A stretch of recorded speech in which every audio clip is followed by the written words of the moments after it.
Bienvenidos amigos de Combo, tenemos los protagonistas de la nueva serie de Netflix. How are you guys? Good, thank you. Yeah. Are you ready to begin? You felt it the minute you held her in your arms. I saw the first episode and at the first time I was like, this is a sci-fi series, a love story. Yeah. What is going on with this? What are we going to watch in this story? Who knows? I mean, we don't even know that. It's pretty crazy, yeah. But I mean, ultimately, the story centers around Harry and June. So I play Harry and Soraka plays June, and both of them want to be together, and they run away from their repressive families in order to be together. And along the journey of running away, we find out that June has this ability to shapeshift, and it's an ability that she can't control, and we encounter people who promise that they can help us, and it's a conversation of who we can trust, and ultimately our relationship begins to snap under pressure because of that as well. So our feelings and our trust are tested. So it's you've watched episode 1. It's going to be a whirlwind of like the rest of the journey. She's the same as you, isn't she? She doesn't know who or what she is yet. This kind of story is the one that you have to watch more than one episode to understand all the things that it's involved. Yeah. There's a lot of characters, there's a lot of stars. So can you tell me more about your characters and the role that you play into this story? Yeah, well, I mean, I play June, and as Percy said, we're sort of, both of us are running away from our sort of tough family lives, and I think my character sort of symbolizes this journey of like her trying to figure out who she is and like where she fits in the world. So she kind of symbolizes this message of what it is to be young and to not know what you're doing in your life. So we're kind of exploring all that through her and Harry's experience, I guess. Yeah, and the shapeshifter experience. And she can shapeshift. I mean, there is that. She gets so into like the message, this is what it means, but she can also shapeshift, which is pretty cool. Yeah, and it's kind of the process that we all live. We're changing all the time. We are adapting. Exactly.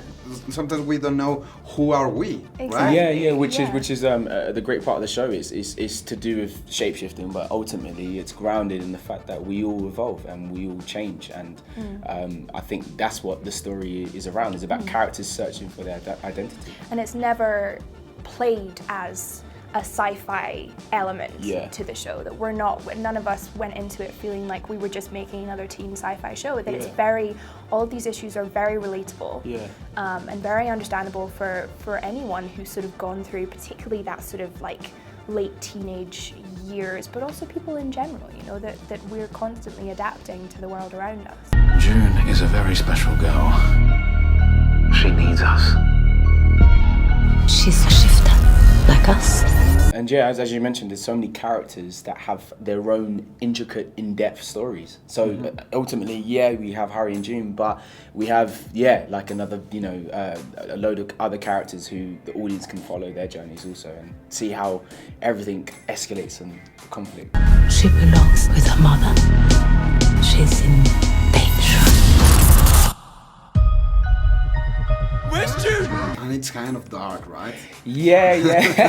I like that. But then I don't think I realized how dark it was. It was only when people started saying to me like, "Oh, the show's really dark," and then I kind of realized that it doesn't feel that dark when you're making it, obviously, because it's because you're not sort of in it in that way. But I guess as well the themes are pretty dark, of like that big question of who are you is quite, if you think about it that much, it's a bit scary.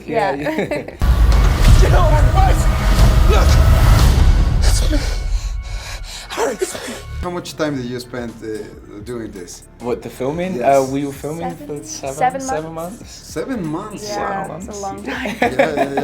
And you were in Norway and UK? Yes. It was in beautiful locations. So it was in Norway and UK, Yorkshire and London.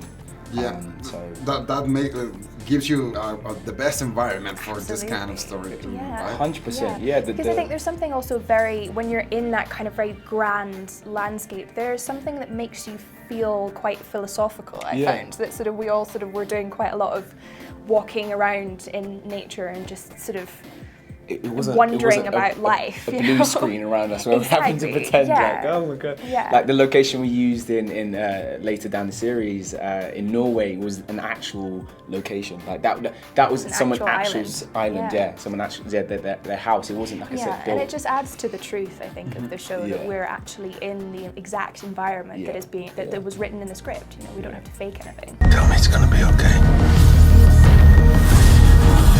Do you think I'm a monster? You're not a monster, June. What's the meaning of the name, the innocence? It's like a double entendre. There's so many different meanings. I mean, it depends on what your perspective is, right? Like, I think it's partly to do with the innocence of youth, but also the question of what makes you innocent or what makes you guilty, or who is really innocent truly or who is truly not innocent. It's a very, very big question. Complex thing. Yeah, love is complex, man, you know. Thank you guys, congratulations. Thank you very so much, man. Los Inocentes ya está a partir de este fin de semana en Netflix. Yo soy Alex Montiel, pasen la chido, nos vemos en el cine. Bye. I know you better than anyone, and if you stay with this boy, you will kill him. Surprise.